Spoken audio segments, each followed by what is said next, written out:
Shalom saudara, salam jumpa kembali dalam kasih Kristus. Pendeta-pendeta dengan latar belakang teologi kemakmuran biasanya memiliki gaya hidup mewah, mulai dari gaya berbusana, kendaraan pribadi, rumah, sampai family time di tempat-tempat mewah. Mereka memiliki gaya hidup seperti itu agar ini bisa menjadi bukti bahwa hidup mereka diberkati. Dan pada akhirnya, saat mereka menyeberangkan ajaran teologi kemakmuran mereka dalam khotbah, maka jemaat yang mendengarkan pun menjadi percaya karena gaya hidup mereka dianggap menjadi bukti bahwa mereka diberkati Tuhan. Tidak sedikit orang Kristen yang menelan mentah-mentah ajaran teologi kemakmuran. Salah satunya adalah orang Kristen pasti kaya dan nampak dalam gaya hidup. Dan ini membuat pemahaman tentang diberkati mereka menjadi salah karena menganggap diberkati itu hanya selalu bicara tentang bertambahnya harta. Padahal, konsep diberkati Tuhan menurut kitab suci itu tidak selalu bicara tentang bertambahnya harta. Bicara tentang gaya hidup mewah dari seorang pendeta atau gembala, ternyata tidak hanya terjadi pada pendeta yang mengajarkan teologi kemakmuran, tapi juga kepada yang tidak mengajarkan. Bahkan dalam khotbah mereka menolak paham teologi kemakmuran, bahwa orang Kristen harus hidup dalam kelimpahan, maksudnya kaya. Tapi ternyata gaya hidup mereka pun mewah juga. Jadi, mereka menolak kemewahan yang ditawarkan teologi kemakmuran, tapi dalam kesehariannya justru kemewahan identik dengan gaya hidup mereka. Mengenai hidup dalam kelimpahan, ada ayat emas bagi pengkhotbah-pengkhotbah teologi kemakmuran, yakni dalam Yohanes 10 ayat yang ke-10. Tentang ayat ini, saya sudah pernah membahas dan membuktikan bahwa ayat ini sering disalah tafsirkan oleh mereka agar mendukung pandangan mereka bahwa orang Kristen pasti hidup dalam kelimpahan, maksudnya kaya. Nah, untuk lebih jelasnya, silakan saudara cari judul video ini dalam daftar video dan silakan tonton.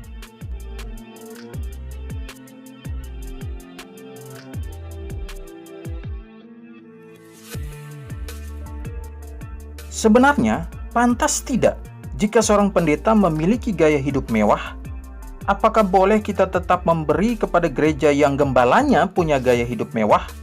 Video kali ini akan membahasnya tuntas. Simak terus.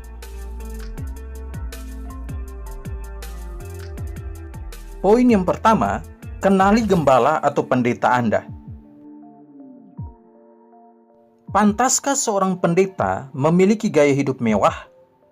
Saudara-saudara, jam tangan mulai dari harga yang termurah sampai termahal itu memiliki fungsi utama yang sama, yakni untuk mengetahui waktu.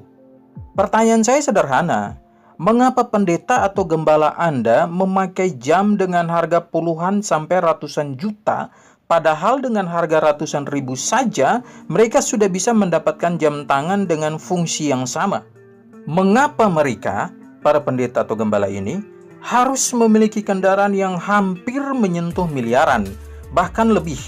Padahal yang lebih murah memiliki fungsi yang sama. Mengapa gaya berbusana mereka itu mahal? Karena barang branded? Apakah semua yang mahal-mahal ini adalah kebutuhan? Saya melihat bahwa pendeta atau gembala dengan gaya hidup seperti ini adalah mereka yang hanya ingin tampil sebagai orang yang diberkati versi mereka dan bukan versi kitab suci. Saudara jangan salah memahami maksud saya. Saya tidak melarang agar hamba Tuhan jangan pakai barang mahal seperti kendaraan yang mahal. Karena memang ada tipe mobil tertentu untuk medan ekstrim yang mahal harganya. Dan dengan mobil yang mahal ini, kita bisa menjangkau daerah-daerah pelayanan di pedalaman. Jadi, apakah yang mewah itu adalah yang dibutuhkan? Jika ya, maka yang mewah itu bukanlah kemewahan, tapi kebutuhan. Sekarang, apakah pantas seorang pendeta memiliki gaya hidup mewah seperti yang sudah saya jelaskan tadi? Jika penekanannya pada penampilan dan bukan fungsi, maka menurut saya tidak pantas. Poin yang kedua, jangan salah memberi. Sekarang, apakah boleh kita tetap memberi kepada gereja yang gembala dan keluarganya punya gaya hidup mewah? Sebelum saya menjawab pertanyaan ini, maka saya bahas poin ini dulu. Saudara-saudara, ada beberapa ayat Alkitab yang sering digunakan, lebih tepatnya dicopot keluar dari konteksnya dan ditafsirkan sebagai ayat yang bicara tentang kelimpahan secara jasmani. Sekarang mari kita lihat ayat-ayatnya. Tetapi carilah dahulu kerajaan Allah dan kebenarannya, maka semuanya itu akan ditambahkan kepadamu. Matius 6 ayat 33. Karena kamu telah mengenal kasih karunia Tuhan kita Yesus Kristus, bahwa Ia yang oleh karena kamu menjadi miskin, sekalipun Ia kaya, supaya kamu menjadi kaya oleh karena kemiskinannya. 2 Korintus 8 ayat yang ke-9. Saudara-saudara, ayat-ayat tadi itu tidak bicara tentang kelimpahan jasmani atau kaya secara jasmani. Mereka salah dalam menafsirkan ayat-ayat ini. Mengenai tafsir yang benar terhadap ayat-ayat tadi dan juga ayat-ayat lainnya yang mereka gunakan sebagai dasar ajaran mereka akan saya bahas pada video berikutnya. Seorang gembala itu memang hidup dari persembahan jemaat. Tapi jika gembala dan keluarganya punya gaya hidup mewah, maka saya menyarankan stop memberi pada gereja tersebut. Anda bisa menyalurkan dana Anda kepada gereja lain yang tidak menggunakan uang yang Anda beri untuk menunjang gaya hidup mewah untuk gembala dan keluarganya. Pernahkah saudara berpikir, mengapa pendeta-pendeta teologi kemakmuran itu kaya-kaya? Jawabannya sederhana. Mereka, para pendeta ini, berkhotbah tentang Anda akan menerima penghasilan berlipat ganda jika memberi yang terbaik. Khotbah ini disusun berdasarkan ayat-ayat Alkitab yang ditafsir secara sembarangan. Mereka asal mencopot ayat lepas dari konteksnya agar dapat mendukung pandangan mereka. Nah, bagi Anda yang menjadi pendengar, bukankah Anda ingin agar usaha Anda maju? Bukankah Anda ingin diberkati berlimpah-limpah? Pasti Anda ingin, bukan? Karena Anda ingin, akhirnya Anda memberi yang terbaik, biasanya jumlahnya banyak, kepada gereja yang mengajarkan teologi kemakmuran atau langsung kepada pendetanya. Sampai di sini, apakah Anda sudah mulai memahami mengapa pendeta teologi kemakmuran itu kaya-kaya? Itu karena uang pemberian Anda.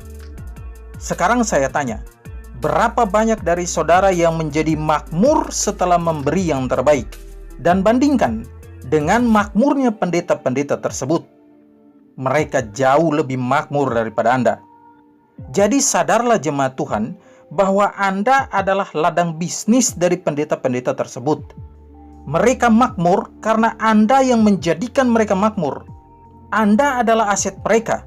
Makanya jarang sekali, bahkan mungkin tidak pernah dalam khotbah mereka dengan keras menegur dosa. Mereka hanya menekankan beri persembahan yang terbaik. Untuk itu, jangan salah memberi. Poin yang ketiga, gereja seperti apa yang harus saya dukung dengan pemberian saya? Dukunglah gereja yang memberitakan Injil sejati dalam ajarannya, juga gereja yang mempunyai misi penginjilan. Kalau isi khotbah di gereja Anda hanya seputar memberi, beri yang terbaik, kamu akan mendapatkan berkat double porsi jika memberi yang terbaik, pokoknya semua tentang uang, maka saya sarankan, bukan hanya jangan memberi bagi gereja tersebut, tapi tinggalkan gereja itu. Cari gereja yang benar-benar memberitakan Injil sejati yang tidak hanya bicara tentang berkat atau sukses saja, tapi dengan tegas menegur dosa, menekankan karya penebusan Kristus, juga mengajarmu untuk memberitakan Injil kepada orang lain, mengajarkanmu doktrin-doktrin dasar Kristen, bagaimana menghadapi pengajar-pengajar sesat. Lihat ayat ini. Muliakanlah Tuhan dengan hartamu. Amsal pasal 3 ayat yang ke-9a. Jika kamu memberi untuk gereja atau pendeta dengan ajaran teologi kemakmuran, maka itu artinya kamu tidak sedang memuliakan Allah. Yang kamu muliakan adalah gembala atau pendeta tersebut. Kamu bukan hanya tidak memuliakan Allah dengan hartamu karena memberi pada gereja atau pendeta dengan ajaran salah, yakni teologia kemakmuran, tapi juga kamu membuat ajaran salah semakin berkembang dan menjalar dalam kekristenan melalui dukungan danamu. Maka dari itu, sadari dan bertobatlah. Semoga mencerahkan saudara semua. God bless you all.